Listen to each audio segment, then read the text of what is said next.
Hello, welcome to Talking Textbooks Leaving No Child Behind. My name is Aditi Children, and I hope that you all are doing very good. I hope you all are very healthy and happy, and stay that way. Right, children? So, with that note, let's start with our lecture for today. जहाँ आपको पता है कि हम लोग कोटा से आपको quality level education बहुत अमेजिंग एजुकेशन प्रोवाइड कर रहे हैं, बहुत मेहनत कर रहे हैं आप लोगों के लिए. एंड सेम वेज ये हम आपसे भी चाहते हैं कि आप लोग भी हमारे संग बहुत मेहनत करें, अच्छे से पढ़ाई करें, पूरा लेक्चर अटेंड करें, proper revision, proper notes, test देना, सब कुछ. और इसके अलावा इस चैनल को लाइक करना है, subscribe and share. Right children, so moving on with that note, ये सारे एक्चुअली क्लासेस हैं जिनके लिए हम लोग लेक्चर्स आपको प्रोवाइड कर रहे हैं और ये आप बहुत अच्छे से जानते हैं, बट स्टिल मैं आपको इन्फॉर्मेशन दे दूँ चिल्ड्रन.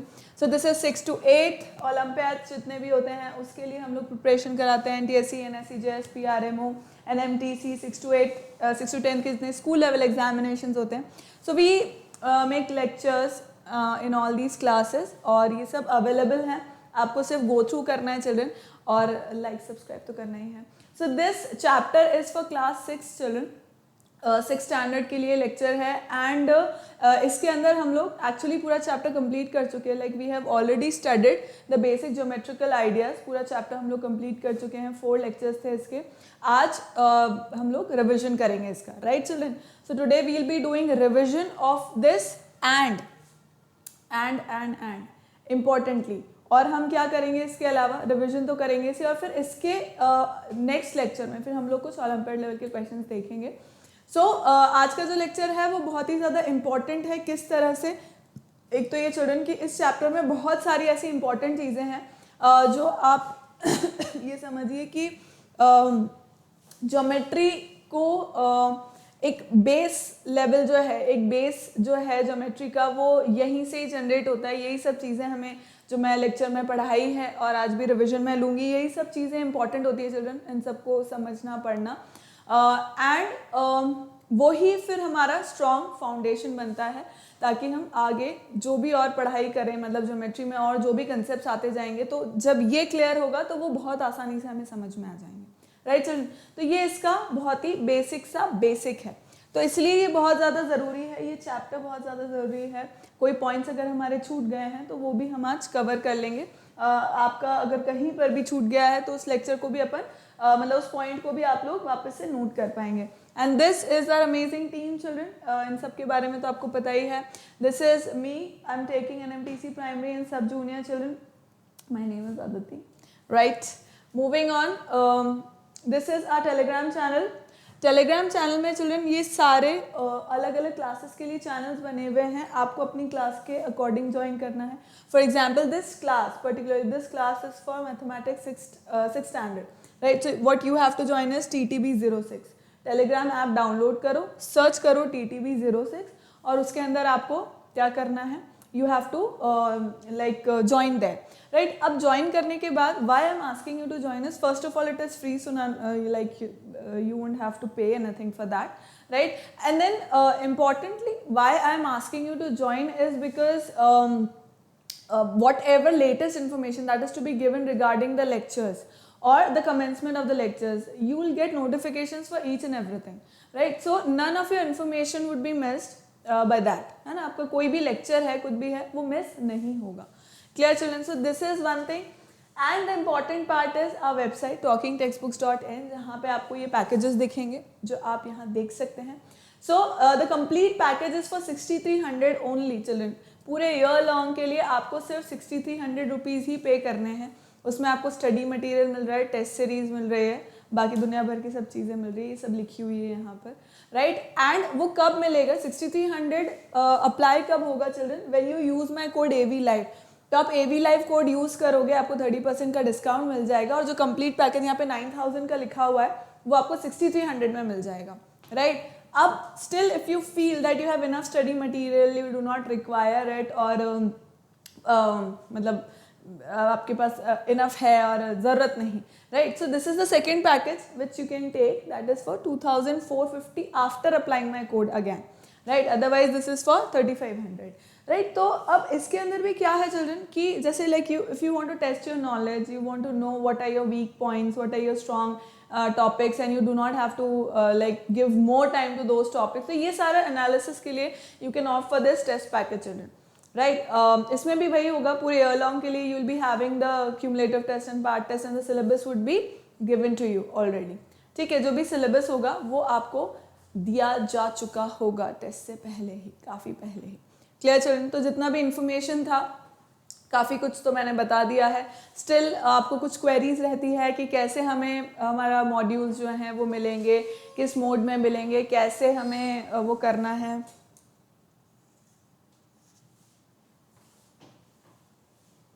Right children? सो आप कैसे किस तरह से अपने को वो करना है कि लाइक मॉड्यूल कैसे मिलेगा, कितने दिन में, किस मोड से मिलेगा, किस तरह से टेस्ट सीरीज देनी है, दीज बाई वीकली क्विजेज ये किस तरह से देने हैं, कहाँ आपको मिलेंगे, you will get these on our website children, and they are olympiad level question. मतलब अगर कुछ भी नहीं कर रहे हो ना तो एटलीस्ट आई वुड रिक्वेस्ट कि please do these are free, right. These are just like the video lectures जो हैं, these are also free, you can attempt these and know कि आप लोग को जो भी आप पढ़ रहे हैं वो सब समझ में आ रहा है प्रॉपरली या नहीं।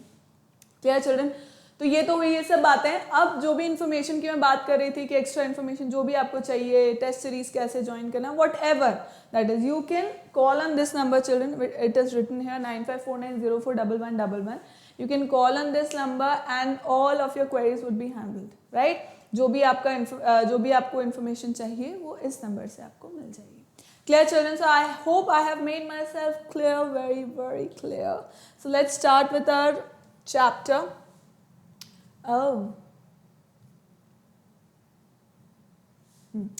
So ये हम लोग का रिचुअल होता है। बहुत सारे बच्चे जो देखते हैं ऑलरेडी दे नो, जो नहीं देखते हैं उन्हें मैं बता दूं कि this is our ritual that we take promise and then we'll start with our chapter for today.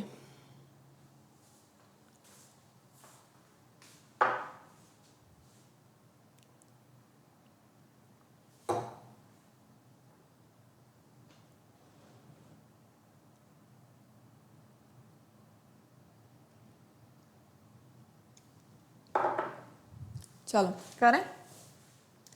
So first lecture के अंदर हम लोगों ने क्या चीज़ों के बारे में पढ़ा? चलो बेसिक डेफिनेशंस है, कंसेप्ट्स ऑफ ज्योमेट्री थे, जैसे पॉइंट, लाइन, ये सब चीज़ें।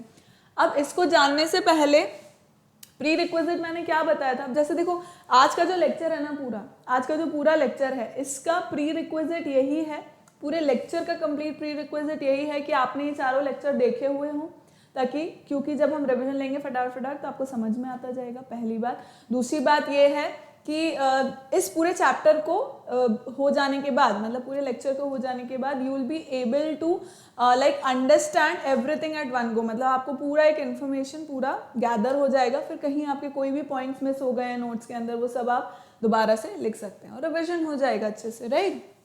सो बेसिक ज्योमेट्रिकल आइडियाज हमने पढ़ा कि the part of mathematics that deals with such objects as points, lines, planes and space is called geometry.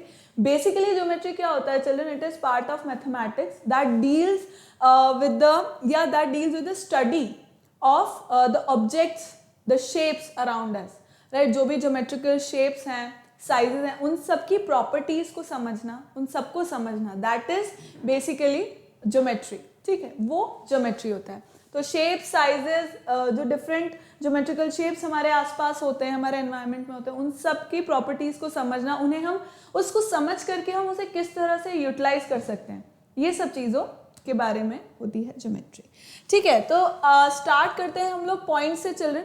अब पॉइंट क्या होता है? पॉइंट डायमेंशनलेस होता है। सबसे पहली बात तो पॉइंट डायमेंशनलेस होता है, उसका ना लेंथ है, ना ब्रेथ है, ना हाइट है, right, and shows the exact location of an object. It is a basic unit of geometry, right. अब ये examples भी हैं, जैसे कंपास का जो टिप होता है, और ऑफ द पेंसिल का जो रहता है, टिप रहता है वो, या नीडल का जो पॉइंट रहता है वो। तो these are all are examples, और हम उसे एक डॉट के फॉर्म में रिप्रेजेंट कर देते हैं। एंड किस तरह से नेमिंग होती है? कोई भी आप कैपिटल अल्फ़ाबेट ले सकते हो और सिंपल दूसरे भी अल्फ़ाबेट ले सकते हो, मतलब स्मॉल लेटर्स में भी ले सकते हो, कोई दिक्कत नहीं है। ए से लेकर जेड तक कोई सा भी, जनरली हम लोग उसे कैपिटल से डिनोट कर देते हैं, बट ऐसा कुछ कहीं रूल नहीं लिखा है कि भाई आप स्मॉल लेटर से नहीं कर सकते, right. So this is what point was, then was line. Line क्या था चिल्ड्रन, बहुत सारे पॉइंट्स एंडलेसली दोनों डायरेक्शन में जा रहे हैं, ठीक है, और उनको हमने ज्वाइन कर दिया। Excuse me.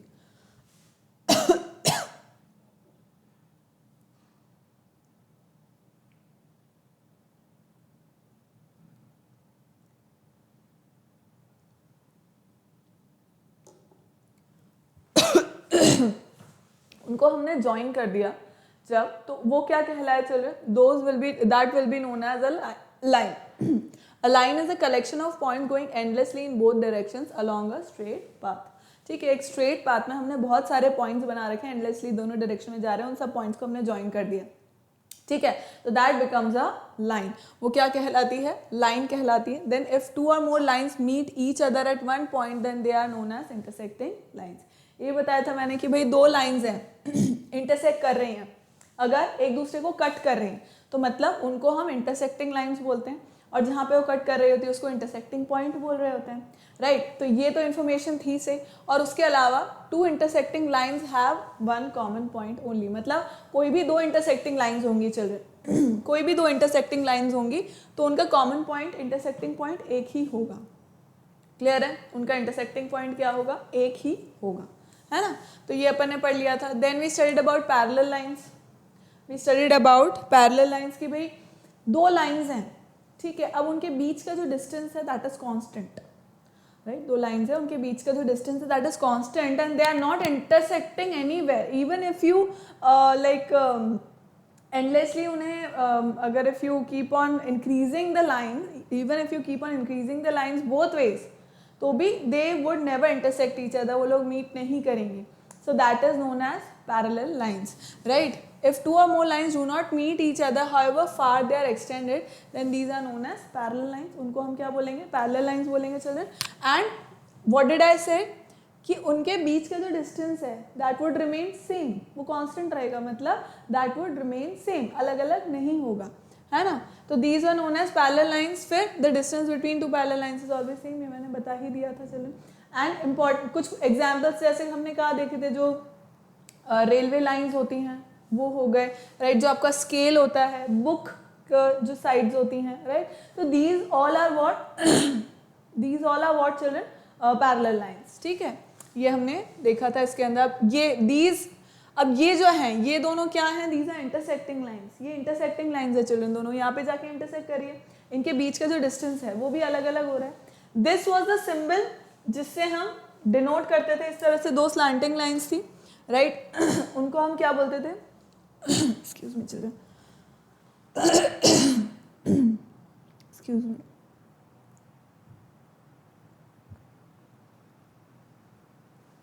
किसी ने नोट नहीं किया है तो कर लो चिल्ड्रन।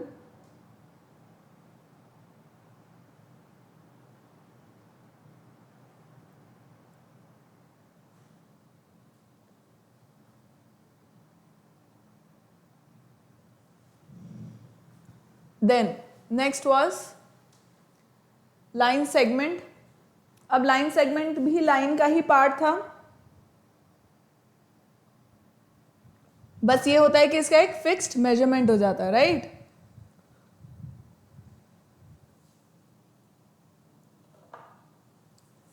यही था इसका जो लॉजिक था, वो यही था कि line segment is also a part of line itself, line का ही एक ये पार्ट है, पर इसका एक फिक्स्ड मेजरमेंट है ना। इसका एक फिक्स्ड मेजरमेंट होगा, जैसे ए बी, तो ये ए बी यहाँ पे तो ये लाइन हमने बना दी।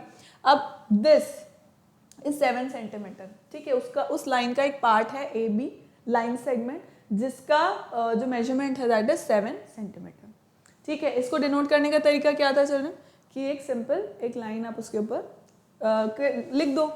So this was line. A line segment is a part of line. It has 2 end points and a fixed length.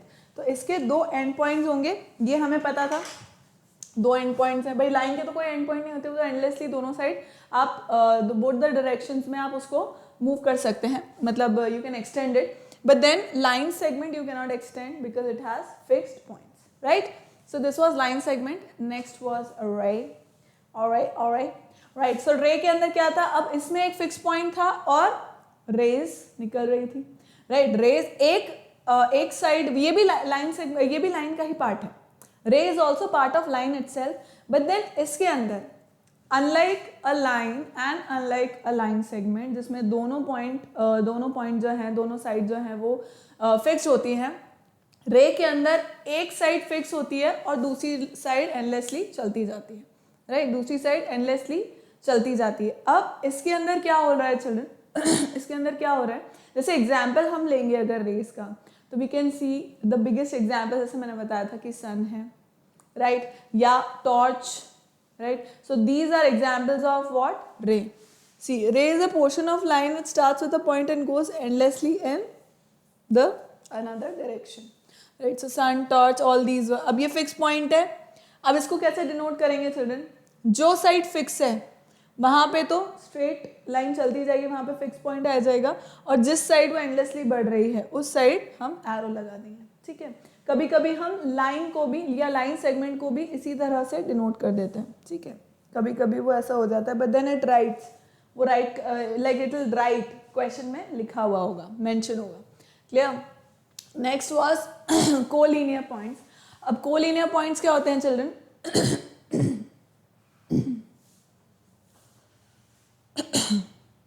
Excuse me. So what are collinear points children? जब भी एक line के ऊपर बहुत सारे पॉइंट्स है, या आप ये बोल लो कि हमने 2 और मोर देन 2 लाइन्स, या 2 लाइन्स तो 2 पॉइंट्स तो ऑलरेडी एक लाइन के अंदर आ जाते हैं, but if I say that 3 or more than 3 points lie on the same line, right? 3 or more than 3 points lie on the same line, then those are known as, in a plane, then those are known as collinear points. मतलब एक ही line पर आने वाले बहुत सारे जो points होते हैं उनको हम क्या बोलते हैं? कोलिनियर बोलते हैं in a plane. So see, 2 or more points on a plane, 2 तो खैर चिल्ड्रन वैसे भी आएगा ही से एक लाइन के अंदर, इसमें 3 आना चाहिए. 3 और मोर पॉइंट्स, इसको इस तरह से कर लो. अच्छा, eraser is not there. You can write it 3.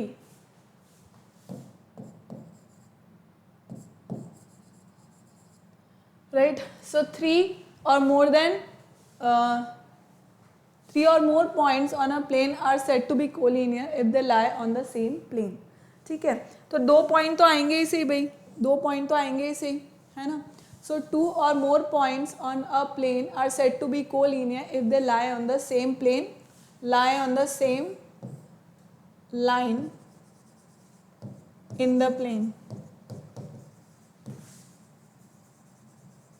ठीक है, इस तरह से हो जाएगा. तो अब जैसे हमने ये एग्जाम्पल लिया था कि भाई A B C D E F है, राइट? तो ये सब क्या है? C D E F all are collinear because they are lying on the same line AB, right? अब यहाँ पे जैसे C D are collinear because they are lying on the same plane PQ, but E is not collinear क्योंकि वो same line पर नहीं आ रहा है, though it is in the same plane but it is not coming on the same line. Clear? Next was, these were the questions, ये तो questions थे. Question lecture 2 में हमने पढ़ा कॉन्करेंट लाइंस के बारे में. अच्छा, there is a line, एक क्वेश्चन था जिससे हमने क्या समझाया था?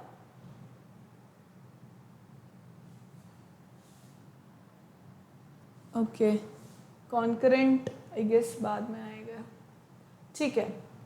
सो अब इसके अंदर हमने कॉन्करेंट लाइंस पढ़ी चिल्ड्रन, ऑल्दो इससे रिलेटेड एक क्वेश्चन हमने किया, बट वहाँ पे उस कंसेप्ट को हमने समझाया नहीं. बट कंसेप्ट यहाँ पे है कि कॉन्करेंट लाइन, जैसे कोलिनियर पॉइंट्स है, राइट? सो कोलिनियर पॉइंट्स वो है जो बहुत सारे पॉइंट्स एक ही लाइन के ऊपर लाई कर रहे हैं. Points are said to be collinear when they lie on the same line in a plane, right? So same is concurrent lines क्या होती है चिल्ड्रन? जब 2 और मोर देन 2 लाइन्स, या 2 भी नहीं, आप ये मानो 3, क्योंकि 2 लाइन्स तो एक पॉइंट पे इंटरसेक्ट करेगी ही से, राइट? 2 लाइन्स एक पॉइंट पे इंटरसेक्ट करेगी. अगर हम इंटरसेक्टिंग लाइन्स ले रहे हैं तो वो तो एक पॉइंट पे इंटरसेक्ट करेगी ही से. But 3 or more than 3 lines, if they intersect each other at one point, मतलब 3 या 3 से ज़्यादा लाइंस अगर हैं और वो इंटरसेक्ट कर रही है एक ही पॉइंट के ऊपर, ठीक है, तो उसको हम क्या बोलेंगे, जैसे कि ये, तो एक ही पॉइंट पर अगर वो इंटरसेक्ट कर रही है तो उन लाइंस को क्या बोलेंगे, कॉन्करेंट लाइंस। और इस पॉइंट को क्या बोला जाएगा जहाँ पे वो इंटरसेक्ट करें, concurrent point, right, point of intersection या O is called the point of concurrency, point of concurrency बोल सकते हैं। क्लियर है children? So this is it, 3 or more lines in a plane are said to be concurrent if they all pass through the same point, and concurrent lines कहा जाएगा इन सब lines को, and we say that they are concurrent at O, and this O point is known as point of intersection or concurrent point और point of concurrency। ठीक है, अगर question में इस तरह से रिलेटेड कुछ भी आता है मतलब जो भी मैंने वर्ड्स बोले, अगर इन सब से रिलेटेड कुछ भी आता है तो आपको समझना है मेरे प्यारे बच्चों कि क्या बात हो रही है, बहुत सारी लाइंस इंटरसेक्ट हो रही है एक पॉइंट के ऊपर, ठीक है। चलो नेक्स्ट, कर्व्स। कर्व्स क्या थे children? See, when you draw lines on a piece of paper without lifting the pencil and without using a scale, the shapes that you get are called curves, right? A curve, simple curve, a curve that does not cross itself is called a simple curve, otherwise not simple, right? So children, what are curves? जब आपने ऐसे pencil रखी and you keep on drawing something and you do not lift your pencil or pen, अब अपना pen pencil pickup नहीं करते हो और एक पॉइंट जहाँ से स्टार्ट किया ऐसा ऐसा ऐसा बना के छोड़ दिया, ठीक है, without using any scale measurement, और आपने वो बनाया, तो that is known as a curve, right. छोटे बच्चे नहीं बनाते, आप उनको दे दो पेंसिल, दे दो ऐसे ऐसे ऐसे गोले गोले कुछ तो भी बनाते रहते हैं, कर्व्स बनाते रहते हैं, कुछ भी बनाते हैं, राइट। सो इसी तरह से children, without lifting your pen and without any measurement or using scale, the curve that you draw, the lines that you draw are known as curves, and those curves which do not intersect each other, मतलब ऐसे curves जो खुद को intersect नहीं करते हैं, जैसे ये simple curve बनाया, ये मैंने simple curve बना दिए, तो ये आपस में क्या हो रहा है, intersect नहीं कर रहे हैं, so these are simple curves। Clear children? So this was it। Next was closed end open figures. Open and close figures मतलब, सो इसके अंदर क्या था चिल्ड्रन, इसके अंदर क्या था children, open and close figures में, so when see the figures that do not begin and end at the same place, at the same point, मतलब आपने बनाना स्टार्ट किया, ठीक है, बनाना स्टार्ट किया कोई भी फिगर को, and it does not and at the same point, right. आपने फिगर बनाई, स्टार्टिंग का पॉइंट कहीं और है, एंड का पॉइंट कहीं और है, राइट। सिमिलर केस में स्टार्टिंग का पॉइंट यहाँ है, एंड पॉइंट फिनिश पॉइंट यहाँ है, सेम इज द केस है यहाँ पे और ये यहाँ। So these are known as what, open figures. भाई क्लोज है ही नहीं, यहाँ से देखो एंट्री हो सकती है इसकी, है ना, यहाँ पे भी एंट्री हो सकती है, यहाँ पे भी एंट्री हो सकती है। इसका मतलब ऐसे फिगर्स जिनका एंडिंग, जिनका starting and ending point are not same, then those are known as open curves. Just opposite of that close figures क्या होंगे चिल्ड्रन, या ओपन कर्व्स या ओपन फिगर्स बोल लो। क्लोज फिगर्स कौन से होंगे, जिनका स्टार्टिंग और ending point are same. The figures that begin and end at the same point are called open figures. यहाँ से अगर स्टार्ट किया है, अगेन यहीं पर फिनिश किया, यहाँ पे स्टार्टिंग किया है, फिनिश इधर ही किया, same is the case here, ठीक है। यहाँ पे हम अलग से बता ही नहीं सकते कि भाई स्टार्टिंग कौन सा था, फिनिश पॉइंट कौन सा था, मतलब पर जब आपने ड्रॉ करना स्टार्ट किया तो आपने उसको क्लोज कर दिया, ठीक है, स्टार्ट टू फिनिश एक ही पॉइंट पर हो गया, then that is known as closed figure, right. Moving on, interior and exterior of a closed figure, ये हमें बहुत अच्छे से आता है। इंटीरियर म्हणजे जो इनसाइड द फिगर है, राइट, तो इनसाइड द फिगर जितने भी पॉइंट्स हैं, राइट, वो सब इंटीरियर में आ जाएंगे। जो एक्सटीरियर है, एक्सटीरियर मतलब आउटसाइड द फिगर, राइट, तो आउटसाइड द फिगर जो भी हैं वो सब एक्सटीरियर में आ जाएंगे। Outside is exterior, interior inside. And on the curve या ऑन द क्लोज फिगर, अब ऑन द फिगर में क्या मीनिंग है उसका, कि भाई फिगर के ऊपर जो उसका बाउंड्री है यहाँ पर वो बना हुआ आ रहा है, ठीक है, तो वो ऑन द कर्व हो गया या ऑन द फिगर हो गया। अब इंपॉर्टेंट बात यह है चिल्ड्रन, जैसे रीजन की बात होती है कि रीजन ऑफ द फिगर, तो रीजन ऑफ द फिगर में दो चीज़ें काउंट होगी, एक तो इंटीरियर वाली तो काउंट होगी ही सही, और एक जो ऑन द फिगर है, ठीक है। ये दोनों चीज़ें उसके अंदर ही, रीजन के अंदर ही, रीजन ऑफ द फिगर के अंदर ही काउंट होगी। एक्सटीरियर में जो भी पॉइंट्स हैं वो हम बस वो नहीं लेंगे, बाकी सारे पॉइंट्स हम इंक्लूड कर लेंगे इसके अंदर, ठीक है। So this was interior, exterior, right, boundary or of the curve, on the curve. The interior of a curve together with its boundary is called its region. Next was angle. अब angle कब form होता है children? Angle कब form होता है? Angle एक measurement है सबसे पहले तो, और वो कब फॉर्म होता है? when two rays intersect each other at a common point, that common point is known as vertex, right? Intersect each other at a common point, and the inclination between one ray and the other, the inclination of one ray over the other, that is known as, that measurement is known as the angle, right? तो यहाँ पे ये दो raise है, इनका एक common point है जहाँ पे इंटरसेक्ट कर रही है, दैट इज वर्टेक्स, उसको हम बोलते हैं वर्टेक्स। और ये जिस एंगल पे, जिस मेजरमेंट पे इस पे इंक्लाइंड है, उसको हम बोलते हैं एंगल। अब ये एंगल थीटा से मेजर होता है, जनरली हम थीटा से इसको मेजर करते हैं, ठीक है। An angle is form when two rays meet at a common point called a vertex, each of these ray are called arms. अभी तो मैंने बता दिया वर्टेक्स है, ये जो रेज हैं ये क्या कहलाएंगी? आर्म्स कहलाएंगी, ठीक है। These will be known as arms and they meet at vertex O. An angle can also be form by intersection of two line segment या थ्री लाइन सेगमेंट, जैसे हमने दो लाइन सेगमेंट है या दो लाइन्स थी, उनको हमने इंटरसेक्ट कराया, तो दो लाइंस के इंटरसेक्शन पर भी या तीन लाइंस के इंटरसेक्शन पर, मतलब पॉइंट ये है कि लाइंस जब इंटरसेक्ट करती हैं तब भी एंगल्स फॉर्म होते हैं, राइट। तो ये एंगल्स फॉर्म हो गए, क्लियर है, राइट। ये बेसिक था interior of an angle, exterior of an angle. So this was the same thing. इसके अंदर भी लॉजिक यही था चिल्ड्रन। देखो इंटीरियर म्हणजे जो इन दोनों रेस के अंदर रीजन में जो आ रहा है, ठीक है। अब इसको एक्सटेंड करो, इनके रीजन में जो भी आ रहा है, इन दोनों रेस के रीजन में अंदर साइड, इन दोनों रेस को एक्सटेंड करोगे तो भी इनके अंदर साइड में जो कुछ भी आ रहा है वो सब क्या हो जाएगा? इंटीरियर। बाहर, इन दोनों रेस के बाहर जो भी आ रहा है that is exterior, and rays के ऊपर अगर कुछ आ रहा है तो ऑन द रेस, ठीक है। आए बात समझ में? Clear. Next was adjacent angles। अब adjacent angles का, adjacent का मतलब यही था जो एकदम क्लोज्ड, या आप ये बोलो अड़ोसी पड़ोसी वाला जो लॉजिक था कि बिल्कुल एक ही बीच में वॉल होनी चाहिए, एक घर इधर दूसरा घर इधर, ठीक है, और वॉल बीच में एक ही हो, ठीक। So those angles, such angles were known as adjacent angles, right. अब उसमें कुछ कंडीशंस होनी थी। कोई भी दो एंगल्स एडजेसेंट कब होंगे चिल्ड्रन? कोई भी दो एंगल्स एडजेसेंट कब होंगे?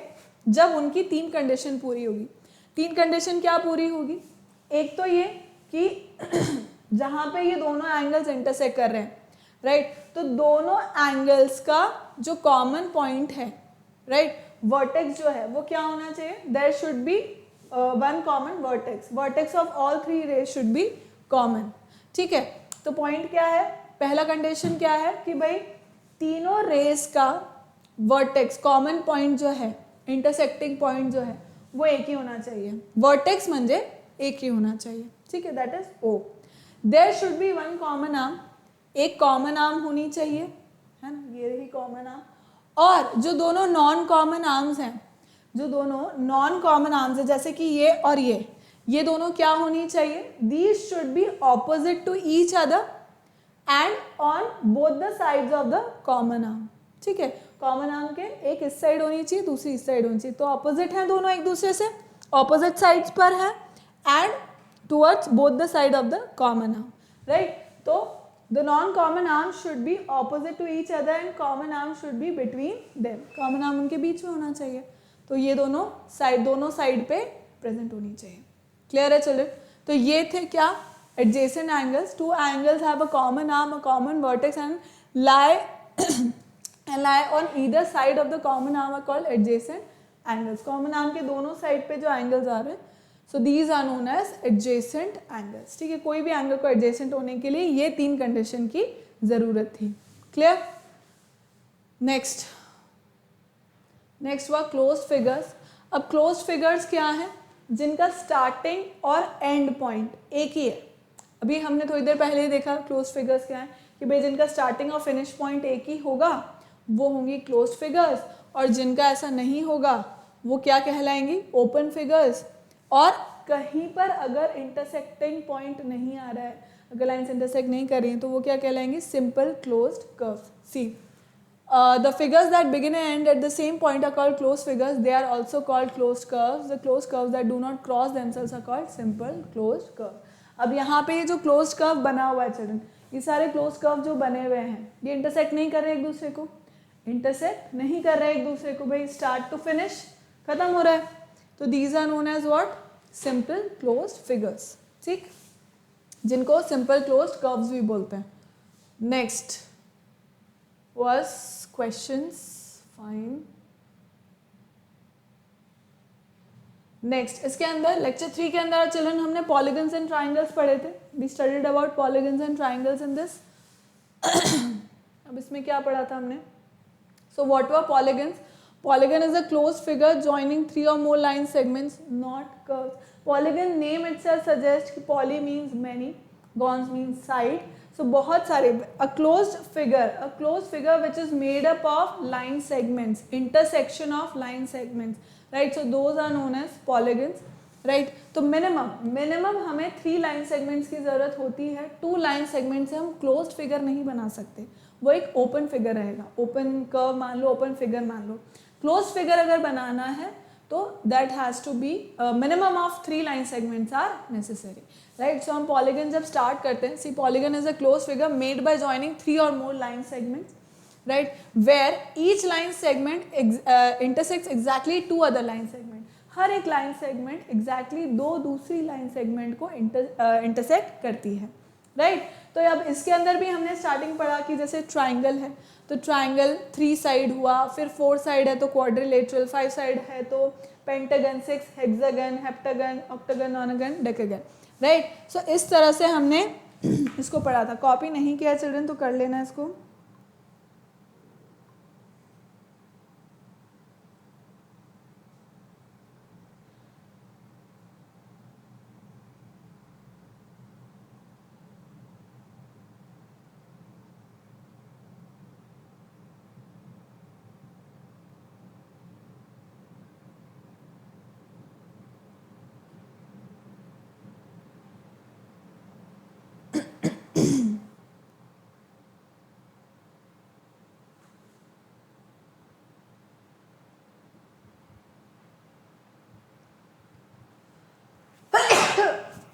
Excuse me.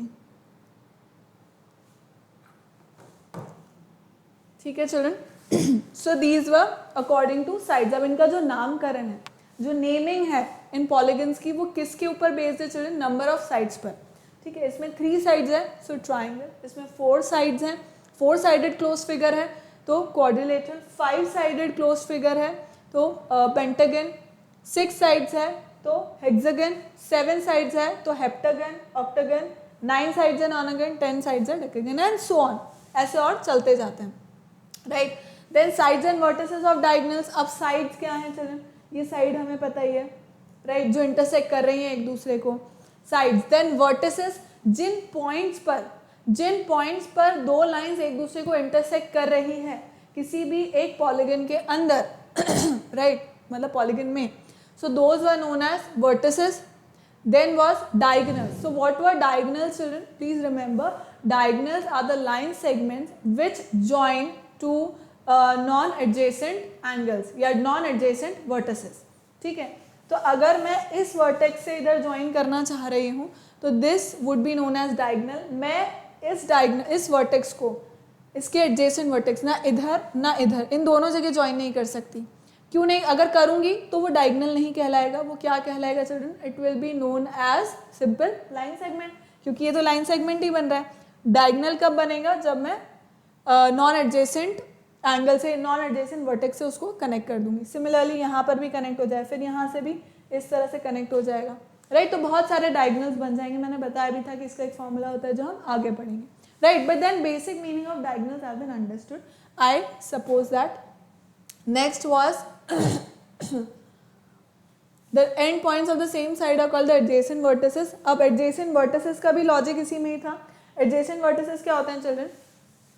adjacent vertices means जो आजू बाजू वाले हैं, यानी कि जो यहाँ से जैसे A है तो E and B are adjacent vertices, क्योंकि इसके जस्ट पास वाले वर्टेक्स हैं, राइट। और अगर मैं बोलूँगी non adjacent vertices, non adjacent vertices मतलब C and D, राइट।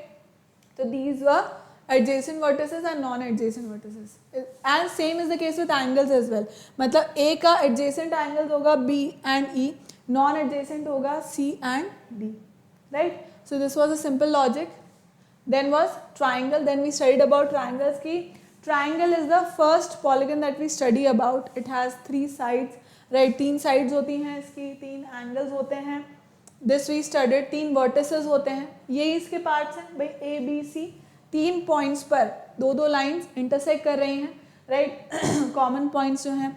फिर उसी से फॉर्म हुए 3 एंगल्स, एक यहाँ है, एक यहाँ और एक यहाँ, राइट। वो किससे बने हैं? 3 साइड से बने हैं। तो this was basic about triangle. Then we studied about vertices. Vertices हमें पता ही है, जहाँ पे 2 लाइन सेगमेंट इंटरसेक्ट करिए, these were known as the vertices and the angles. Then was interior, exterior and on the triangle. ये भी हमने देखा था कि भाई ट्राइंगल के अंदर है, इनसाइड इंटीरियर, अगर आउटसाइड है तो exterior, and on the triangle मतलब ट्राइंगल के बाउंड्री पर, पेरिफेरी पर है, तो इसका मतलब that is known as on the triangle. Region की जब हम बात कर रहे थे तो रीजन कौन कौन से आ रहे थे? रीजन ऑफ द ट्राइंगल की अगर हम बात करेंगे तो इसका मतलब उसमें इंटीरियर ऑफ द ट्राइंगल जो है एंड ऑन द ट्राइंगल जो है वो सब उसी के अंदर इंक्लूड हो रहा था। Clear children? So this was about it. Next was very important, median. अब मीडियन ऑफ अ ट्राइंगल क्या होता है? It is the line segment which joins a vertex to the mid point of the side opposite to it, right. वो क्या करता है? Vertex को join करता है किससे? To the mid point of the line segment opposite to it. मतलब यहाँ पे अगर एक A से अगर मैंने एक लाइन ड्रॉ करी इस BC पर, तो वो उसको क्या कर देगी चिल्ड्रन? अगर वो मीडियन है तो वो इस BC लाइन सेगमेंट को बाइसेक्ट कर देगी, मतलब 2 इक्वल पार्ट्स में डिवाइड कर देगी, तो BD is equals to DC हो जाएगा। That line segment is known as a median. तो ये लाइन सेगमेंट AD क्या कहलाई? मीडियन कहलाई। क्यों? वो सामने वाली लाइन सेगमेंट को बाइसेक्ट कर रही है इसलिए। तो मैक्सिमम कितने लाइन सेगमेंट, कितने मीडियन हो सकते हैं किसी भी ट्राइंगल के अंदर? 3, राइट। मैक्सिमम टू मैक्सिमम हम लोग 3 लाइन सेगमेंट, 3 मीडियंस ड्रॉ कर सकते हैं किसी भी एक ट्राइंगल के अंदर। अब अगर हम उसको मीडियन बनाते हैं किसी भी ट्राइंगल के अंदर, अगर हम मीडियन बनाते हैं, राइट, तीनों मीडियन बनाए या 2 मीडियन बनाए, वो एक पॉइंट पर इंटरसेक्ट कर रहे हैं, एक पॉइंट पर वो इंटरसेक्ट कर रहे हैं, वो इंटरसेक्टिंग पॉइंट जहाँ पे मीडियंस मीट करते हैं, राइट, या intersecting point of medians is known as centroid, right. वो अभी हमें लर्न करने की ज़रूरत नहीं, बस हमें सिर्फ मीडियन पता होना चाहिए कि भाई मीडियन क्या होता है, वो लाइन सेगमेंट को इंटरसेक्ट कर देता है। क्लियर है चिल्ड्रन? लाइन सेगमेंट को बाइसेक्ट कर देते हैं। So a line segment joining a vertex to the midpoint of the side opposite to the vertex is called the median of the triangle. So this AD becomes the median. Same is the case here. AD becomes the median. So ये पूरा अगर BC जो side था, if that was equal to A, अगर BC side का measurement was A, तो BD और DC क्या हो गए? A/2, A/2, A/2. Clear? Correct है? Next was altitude। अब altitude is what? the height या perpendicular distance, यही समझाया था मैंने। तो जब भी आप वर्टेक्स से एक perpendicular ड्रॉ करते हो on the opposite side, किसी भी ट्राइंगल के अंदर एक वर्टेक्स से अगर आप perpendicular ड्रॉ करते हो on the opposite side, इस डायरेक्शन में या इस डायरेक्शन में, इस डायरेक्शन में, that is known as the altitude। That is known as the altitude of the triangle। Maximum to maximum triangle में 3 एल्टीट्यूड्स हो सकते हैं भाई, एक इधर से ड्रॉ हुआ, एक इधर से ड्रॉ हुआ, एक इधर से ड्रॉ हुआ, और उनके इंटरसेक्टिंग पॉइंट्स को क्या बोलते हैं, orthocentre. Again that is not in our course right now, but course में क्या है कि एल्टीट्यूड क्या होते हैं भाई, यहाँ से आपने ट्राइंगल से एक लाइन ड्रॉ करी, सामने वाली लाइन पर 90 डिग्री ड्रॉ किया, that is known as the altitude. Clear है children? So an altitude of a triangle is the perpendicular drawn from a vertex to the opposite side, produced if necessary। देखो कुछ triangle जैसे obtuse triangle वगैरह हुए, उसका अगर मुझे altitude बनाना है तो मुझे बाहर की साइड बनेगा चिल्ड्रन वो, राइट? उसका जो परपेंडिकुलर डिस्टेंस है, परपेंडिकुलर डिस्टेंस क्योंकि स्ट्रेट होता है, स्ट्रेट हाइट 90 डिग्रीज, राइट? अब इसके अंदर 90 डिग्रीज ड्रॉ करना है तो वो ट्राइंगल के बाहर चला जाएगा, but then that is not that is not a problem. ठीक है, so this was altitude. Next we talked about questions जो कि हमने कर ही लिए थे। Okay, next was lecture 4 quadrilateral circles and types of angles, जिससे जस्ट पहले वाला लेक्चर था उसमें हमने यही पढ़ा था। और वो क्या था, क्वाड्रिलेटरल्स पढ़े, जैसे हमने ट्राइंगल्स पढ़ा, राइट? सो ट्राइंगल्स के अंदर हमने ये पढ़ा कि भाई उसके अंदर कितनी साइड्स होती हैं, it is a close figure made of 3 line segments, intersection of 3 line segments. Quadrilateral के अंदर क्या होता है, it is a close figure made up of 4 line segments, right? Close figure made up of 4 line segments. 4 line segments हैं बने हुए, तो इसका मतलब उसके अंदर 4 एंगल्स होंगे, 4 वर्टिसेस होंगे, सिंपल बात, राइट? 4 एंगल्स हैं, 4 वर्टिस हैं, 4 साइड्स हैं। क्लियर?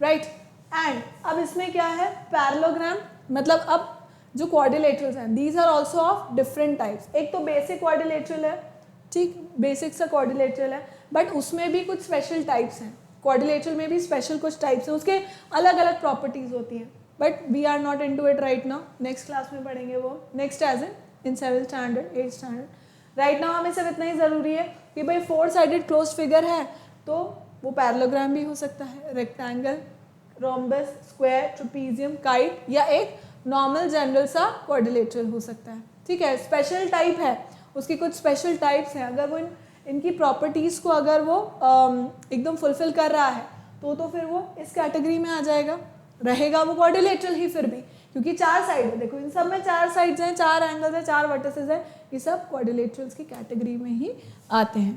क्लियर है children? So these are quadrilaterals. अब इसमें adjacent sides, opposite sides. Adjacent side म्हणजे जो आस पड़ोस वाली है, तो यानी कि डी ए और ए बी एडजेसेंट साइड जो, ऑपोजिट साइड मतलब उनका कोई लाइन सेगमेंट वर्टेक्स मैच नहीं, मतलब टच नहीं कर रहे हैं। तो एक लाइन सेगमेंट ए रही डी ए, उसके ऑपोजिट है सी बी, राइट? तो ये आपस में एक दूसरे को इंटरसेक्ट नहीं करे, वेराज एडजेसेंट साइड्स एक पॉइंट पे इंटरसेक्ट करेगी, क्योंकि भैया एक पॉइंट कॉमन होना होगा उसमें। Same is the case with angles as well, adjacent angles, adjacent opposite angles का भी सेम केस है। एडजेसेंट एंगल्स मतलब एंगल ए एंगल बी, उनके बीच में एक लाइन है उनको ज्वाइन करती हुई, इन दोनों एंगल्स को ज्वाइन करती हुई। ऑपोजिट एंगल्स के बीच में कोई कॉमन लाइन नहीं होगी, एंगल ए इधर है, एंगल सी इधर है। क्लियर है? एंगल बी इधर है, एंगल डी ऑपोजिट, उसका ऑपोजिट एंगल हो गया। क्लियर? तो ये इसके बीच के बेसिक डिफरेंसेस हैं चिल्ड्रन। नेक्स्ट अपन पढ़ते हैं हम एडजेसेंट एंगल्स, ऑपोजिट एंगल्स, अभी बता दिया मैंने। डायगोनल्स, अब डायगोनल्स मैंने क्या बताया था कि भाई line segment joining two non adjacent vertices, right? अब क्वाड्रिलेटरल के केस में, स्पेशली क्वाड्रिलेटरल के केस में मैं इसको और प्रिसाइसली ऐसे बोल सकती हूँ कि भाई such line segments joining opposite vertices, opposite vertices also same, भाई ए से सी को ज्वाइन करना है, बी से डी को ज्वाइन करना है, क्योंकि 4 साइड्स है टोटल, डायगोनल्स भी 2 ही बनेंगे, सिंपल सी बात है, इसलिए मैं उसको ऑपोजिट वर्टिसेस बोल सकती हूँ। बट जनरल केस में अगर मैं पॉलीगन्स के लिए बोलूँगी तो क्या बोलूँगी, line segment joining two non adjacent vertices. Clear? So this was diagonal. तो क्वाड्रिलेटरल के अंदर 2 डायगोनल्स होते थे चलन, interior exterior on the triangle, on the quadrilateral.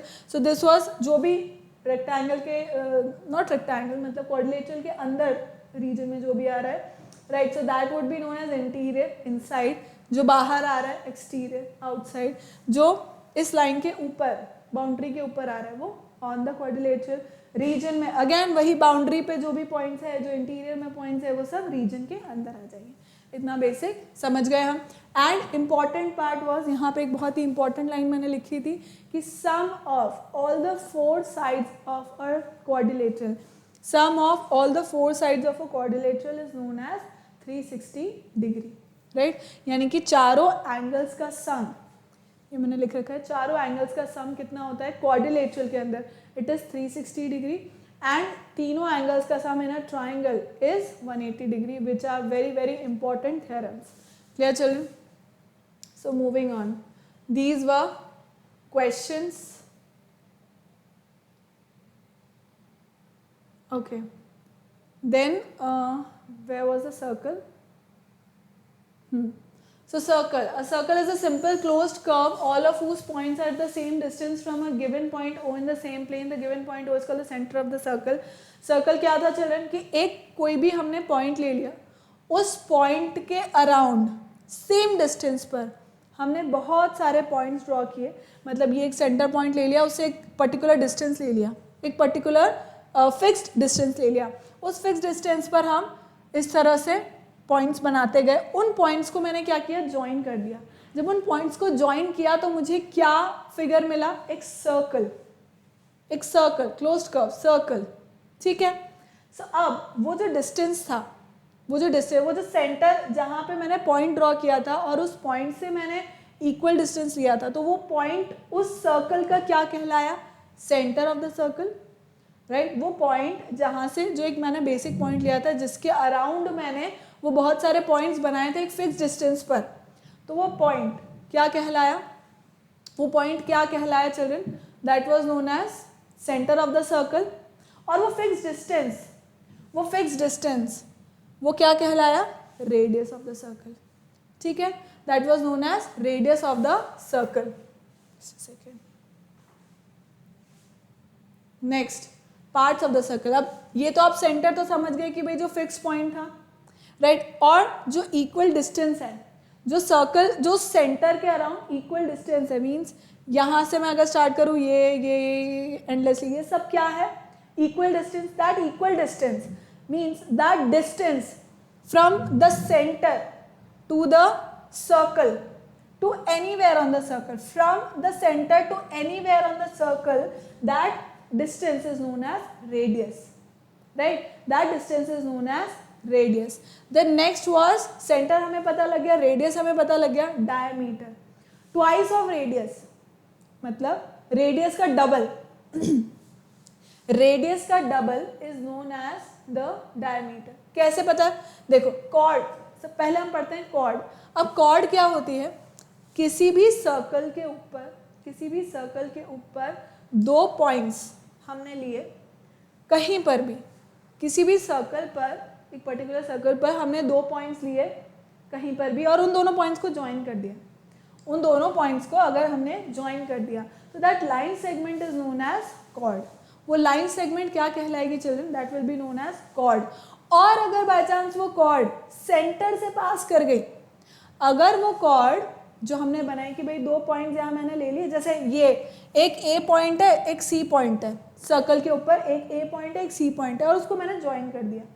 ठीक है, तो ये क्या कहलाया, कॉर्ड. और अगर यही कॉर्ड ऐसा ऐसा ऐसा चल के यहाँ आ गई, मतलब कि वो सेंटर से पास कर रही है, क्या कहलाएगी, डायमीटर. वही कॉर्ड क्या कहलाएगी, सेंटर से पास होते ही डायमीटर. और ये डायमीटर क्या होता है, ट्वाइस ऑफ रेडियस, मतलब रेडियस का डबल. तो यहाँ से यहाँ तक का डिस्टेंस है, यहाँ से यहाँ तक का डिस्टेंस है r, और यहाँ से यहाँ तक का डिस्टेंस है r, तो पूरा कंप्लीट डायमीटर क्या हो गया, d, अगर मैं उसको डिनोट करूँ 2r. Clear? So this is what we explain. C O Q and O, जैसे ये ए सी था, अब ये मैंने क्या बोला कि भाई दिस इज द डायमीटर. अब डायमीटर में क्या, ओ क्यू एंड ओ ए दोनों r हैं, आर ऐड किया, r plus r is 2r, तो इसका मतलब diameter d becomes equal to 2r. ये हमने समझ लिया था चिल्ड्रन यहाँ पर. Next, a diameter is the longest chord of the circle. Diameter जो है वो longest chord of the circle होती है. Then diameter is twice the radius, ये भी हमने समझ लिया था. The distance around the circle is called the circumference. मतलब इस पूरा सर्कल का जो आप ये कह लो टोटल डिस्टेंस है ना, स्टार्टिंग से लेकर के एंड तक का जो कंप्लीट उसका लेंथ है सर्कल का, है है ना, यहाँ से लेकर यहाँ तक लेंथ बोल लो, या कंप्लीट जो पेरिफेरी है, जो बाउंड्री है, आप ये बोलो कि complete boundary of the circle, that is known as the circumference. The distance around the circle, the boundary, the total boundary of the circle, that is known as the circumference. तो ये क्या कहलाएगा? circumference कहलाएगा. Next was secant. अब secant is a line segment that intersects, line segment which intersects the circle. तो एक मैंने ये सर्कल बनाया, ठीक है, ये क्या है? कॉर्ड है, जो मैंने बताया कि भाई दो पॉइंट्स लिए हमने, सर्कल के ऊपर दो पॉइंट लिए, उन पॉइंट को ज्वाइन कर दिया, वो कॉर्ड कहलाई. अगर यही कॉर्ड मेरे सेंटर से पास हो गई तो उसको मैंने क्या बोला? डायमीटर बोला. वो डिस्टेंस जो सेंटर से सर्कल पे कहीं भी बना दो वो क्या कहलाएगा? Radius, which will be always equal. Always equal, भाई रेडियस तो इक्वल ही होगा. And line, a line which intersects, intersect करने का मतलब कट कर दिया. भाई ये लाइन है, लाइन का अपन डायग्राम इसी तरह बनाते हैं. तो ये लाइन जब सर्कल को दो जगह इंटरसेक्ट कर देगी, मतलब कट कर देगी, एक यहाँ कट करी, एक यहाँ कट करी, उसको क्या बोलेंगे? सीकेंट. उसको क्या बोला जाएगा चिल्ड्रन? सीकेंट बोला जाएगा. एंड वही एक लाइन जो एक पॉइंट पर, एक लाइन जो सर्कल को एक पॉइंट पे टच कर रही है, बस एक पॉइंट पे, दो पे नहीं, सिर्फ एक पॉइंट पे इस तरह से टच कर रही है, that is known as what? Tangent. That is known as tangent. ठीक है, तो ये तो हुई ये बात. अब arc, a part of a circle is called an arc. जैसे मैंने दो पॉइंट लिए ए और बी, ठीक है, ए और बी मैंने दो पॉइंट लिए. अब ये जो पार्ट है ना, सर्कल का पार्ट है, ये क्या कहलाएगा children? This will be known as an arc. यहाँ से यहाँ तक का जो सर्कल का पार्ट है, continuous part, that will be known as arc. This will be known as the minor arc, जो छोटा वाला पार्ट है. बड़ा वाला जो सर्कल का पार्ट है, that will be known as the major arc. Clear है children? Is this clear? Next, semicircle. Semicircle क्या है? जब मैंने कॉर्ड बनाई जो सेंटर से पास हो रही है, जिसे मैं प्यार से डायमीटर कहती हूँ, वो डायमीटर सर्कल को दो इक्वल पार्ट्स में डिवाइड करता है, दो इक्वल रीजन में. दो इक्वल रीजन में डिवाइड करने का मतलब ये है कि उन इक्वल रीजन को हम क्या बोलेंगे? Semi circle. क्योंकि भाई एक पूरा सर्कल है, उसको हाफ पार्ट में डिवाइड कर दिया, इक्वल पार्ट में डिवाइड कर मतलब हाफ पार्ट में डिवाइड कर दिया, तो इसका मतलब ये भी कहलाया क्या? Semi circle. ये भी कहलाया क्या? Semi circle. So a diameter divides the circle into two equal parts which are known as semi circle. ठीक है, ये देखो, ये सेमी सर्कल है, आधा circle. Next, concentric circles. Concentric circles मतलब बहुत सारे सर्कल्स एक के अंदर एक के अंदर एक के अंदर एक बन रहे हैं. रेडियस सबके अलग अलग है, पर सेंटर एक ही है. यानी कि सेंटर पॉइंट एक है, रेडियस जो है वो अलग अलग, किसी का इतना है, किसी का इतना है, किसी का इतना है, राइट. तो इन सब के रेडियस अलग अलग है. सेंटर से जो सर्कल का डिस्टेंस है वो अलग अलग होता जा रहा है, बढ़ता जा रहा है, राइट, बट उसका सेंटर वही रह रहा है. तो दो circles are known as concentric circles, right. Next was segment. अब सेगमेंट क्या था children? It was basically the region, it was the region between the chord, जो हमने कॉर्ड बनाई, उस कॉर्ड और आर्क के बीच में, जो मैंने कॉर्ड बनाई, उस कॉर्ड और आर्क के बीच का जो रीजन है, that is known as segment. अब अगर कम वाला पार्ट लेंगे, जैसे ए बी लिया मैंने, कॉर्ड एक ए बी मेरा दिख रहा है, कम पार्ट लिया, that will be known as minor segment. ज्यादा वाला पार्ट लिया, that will be known as major segment.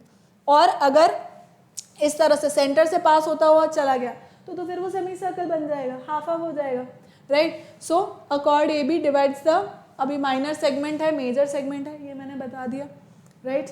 Next was sector and quadrant. अब सेक्टर क्या था children?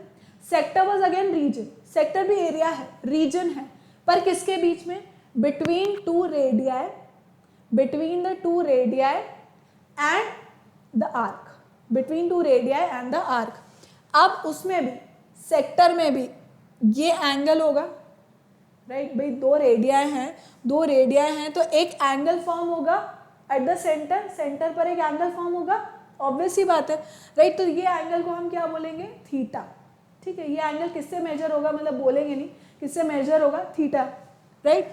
So these are the radius, जो दोनों इक्वल होंगे, बाय डिफॉल्ट, राइट। ये आर्क होगा मेरा and this will be the angle. तो इसके अंदर का जो रीजन है ना वो क्या कहलाएगा, सेक्टर कहलाएगा। वो क्या कहलाएगा, सेक्टर।